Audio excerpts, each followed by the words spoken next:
Dear student, today we will discussion about the natural environment.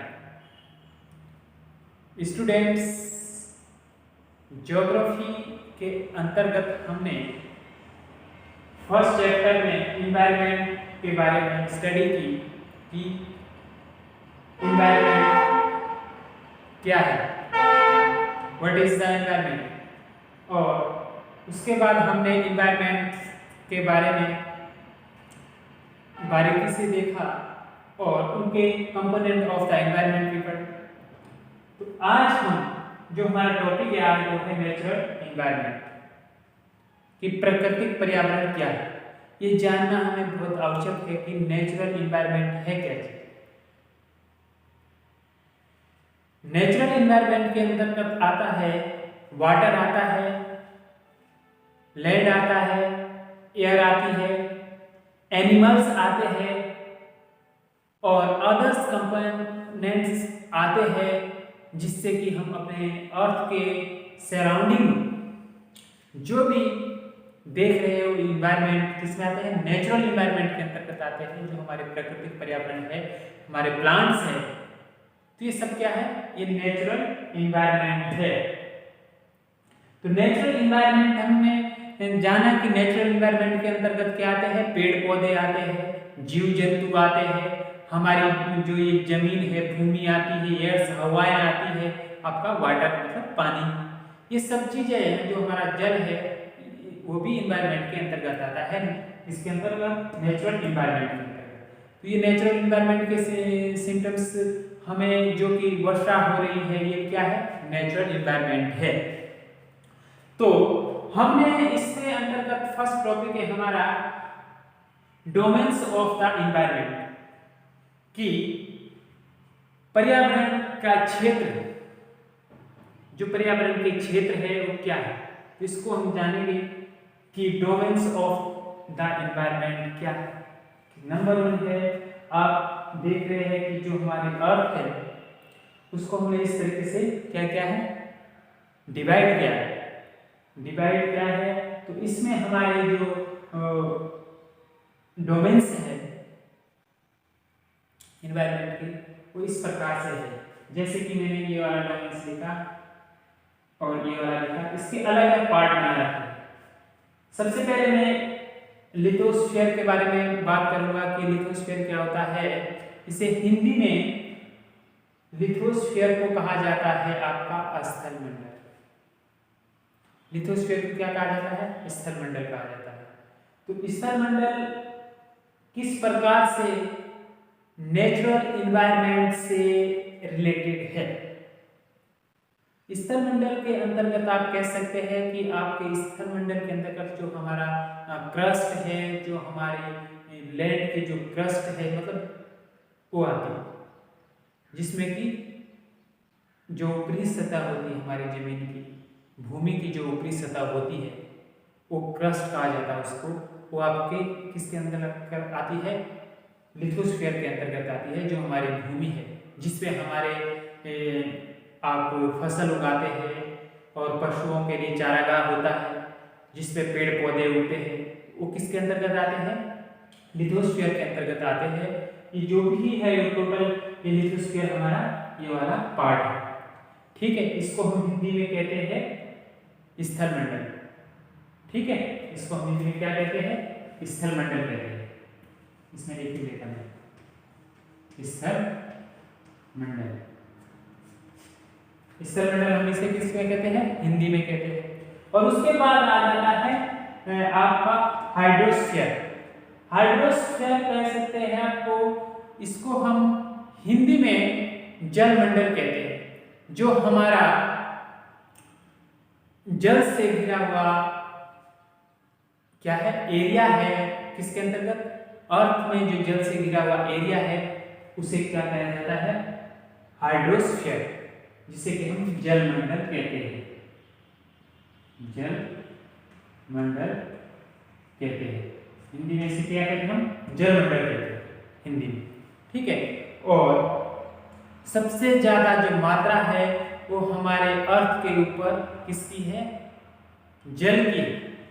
सबसे ज्यादा मात्रा जल की हमारे अर्थ के ऊपर, इसलिए ये जलमंडल है। और इसके बाद जो हमारा अगला डोमेन्स है वो है एटमॉस्फेयर। एटमॉस्फेयर का क्या कार्य होता है? एटमॉस्फेयर है क्या चीज है? इसे हम हिंदी में कहते हैं वायुमंडल। हिंदी में जानना भी अति आवश्यक है।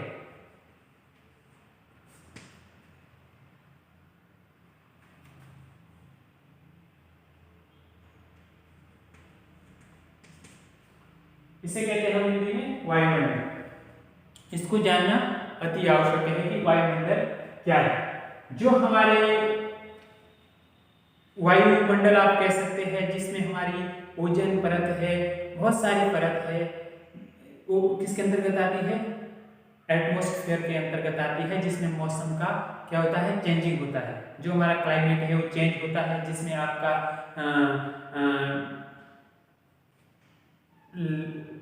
मौसम के चेंज होने के साथ साथ जो सूर्य से आने वाली प्रकाश की किरण है उसको रोकती है, और उसको जो हानिकारक किरणें हैं वो पृथ्वी से आने से रोकते हैं। उसे क्या कहते हैं? हम एटमॉस्फेयर वाले वायुमंडल कहते हैं। इसका ये काम होता है। जो धूल मिट्टी कण है वो आपके वायुमंडल अपने उसमें लेते हैं, जो किरणें, जो हानिकारक किरणें होती है सूरज की, वो रोकता है। इसके अंतर्गत बहुत सारी परतें आती है, वो हम आगे स्टडी करेंगे। और आपके आने वाले समय में भी आप इसे समझना कि एटमॉस्फेयर क्या होता है, जिसमें हमारा मौसम का चेंजिंग होता है, जिसमें बारिश होती है, जिसमें हवाई जहाज चलते हैं, और आपका जिसके अंतर्गत जो सन से आने वाली हानिकारक किरणें होती है वो उसको ये क्या करती हैं? रोकती है। तो इसके अंतर्गत एटमॉस्फेयर का ये काम होता है। तो जो सबसे मेन है हमारा इसमें, तो जो ये वाला है, जो मैंने इस तरीके से शेयरिंग किया है, इसके अंतर्गत आता है आपका मेन, जिसे हम कहते हैं बायोस्फीयर। बायोस्फीयर इसे कहते हैं हम जैवमंडल।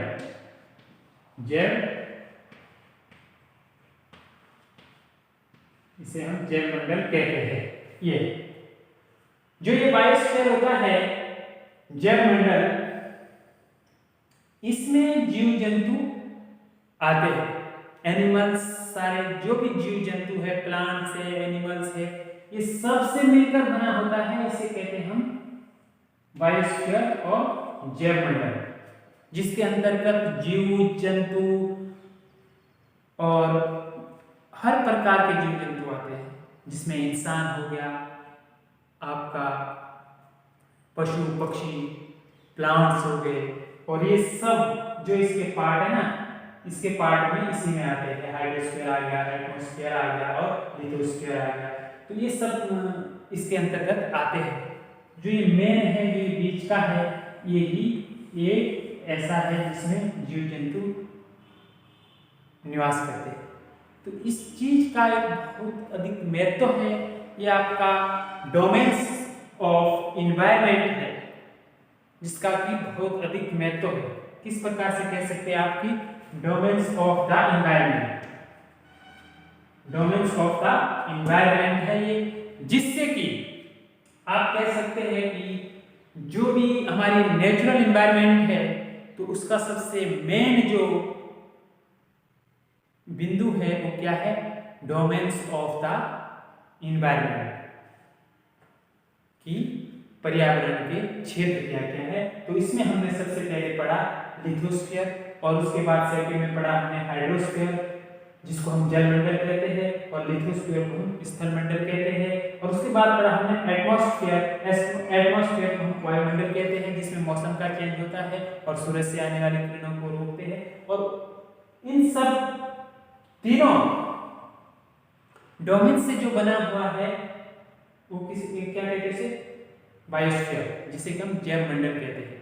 इसका इम्पोर्टेंट बहुत अधिक है, क्योंकि जीव जंतु सब इसी पर आवास करते हैं, और जिससे कि इन्वायरमेंट के ये नेचुरली संसाधन है कि प्रकृति की देन है, जो हमारे प्रकृति की देन है। जैसे कि मैंने कहा लिथोस्फीयर के अंतर्गत हमारी भूमि आती है जिसे हम लैंड कहते हैं, और इसके अंतर्गत हम अपनी फसल है, पेड़ पौधे हैं, और जमीन के अंतर्गत ही हम चलना है, अपना हर चीज चल रहा है, जो हमारा यातायात साधन है, हर प्रकार की एक्टिविटी कर रहे हैं, इसका पार्ट भी बायोस्फीयर के अंतर्गत आता है।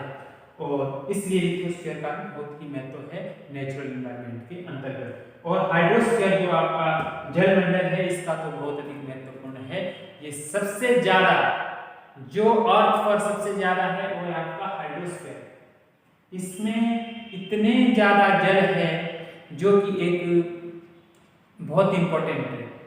100% जल में से 3% ऐसा जल है जो पीने योग्य है, और 97% जल क्या है? खारा पानी।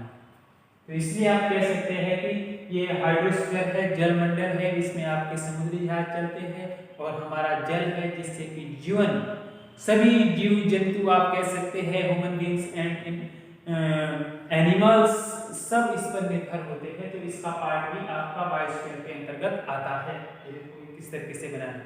सेकंड ये हो गया। थर्ड एटमॉस्फेयर हो गया, जिसे हम वायुमंडल कहते हैं। इसमें कई प्रकार की गैसें आती है। इसमें आप कह सकते हैं 78%, आप कह सकते हैं 78% इसमें 78.08% आपको नाइट्रोजन गैस पाई जाती है। वायुमंडल के अंतर्गत अनेक प्रकार की गैसें आती है, और हानिकारक जो सन से किरणें आ रही है अर्थ पर, उसको क्या करती है? जो हानिकारक किरणें आ रही है प्रोटेस्ट करती है, रोकती है उसको। और बहुत सारे इसमें आपका हवाई जहाज चलते हैं, आपके हमारा मौसम चेंज, जैसे वर्षा हो रही है, बादल का, ये एटमॉस्फेयर के अंतर्गत आते हैं। तो इसका पार्ट भी हमारे बायोस्फीयर में है। और बायोस्फीयर जलमंडल बहुत ही इम्पोर्टेंट है, इसमें हमारा जीव जंतु आदि आते हैं। तो ये हमने पढ़ा डोमेन्स ऑफ द एनवायरनमेंट। और हमारा जो सेकंड इसमें टॉपिक है वो है आपका व्हाट इज द इकोसिस्टम। ये आप देख रहे हैं कि व्हाट इज द इकोसिस्टम, कि इकोसिस्टम क्या है। आप परितंत्र कह सकते हैं कि परितंत्र क्या है। तो जो इकोसिस्टम है, आप कह सकते हैं कि इंसान को भोजन की आवश्यकता होती है। भोजन के लिए क्या होता है? फसल उगाई जाती है। तो इस प्रकार से जो होने वाली क्रिया होती है, जिससे हमारा इकोसिस्टम बनता है, परितंत्र बनता है, उसे ही हम इकोसिस्टम कहते हैं। जैसे कि किसी भी जानवर को, मैंने आप कह सकते हैं लॉयन ले लिया, कि उसको किसकी आवश्यकता होती है? हंटिंग एंड गैदरिंग करता है। क्या करता है? शिकार करता है और उसको इकट्ठा करके मार लेता है। तो उसमें क्या रहता है हंटिंग में, कि उसकी एक नीड है। तो नीड है हमें, जिस भोजन की नीड होती है इंसान को और जानवर को, जैसे आप कह सकते हैं शेर को किस तरह की नीड है?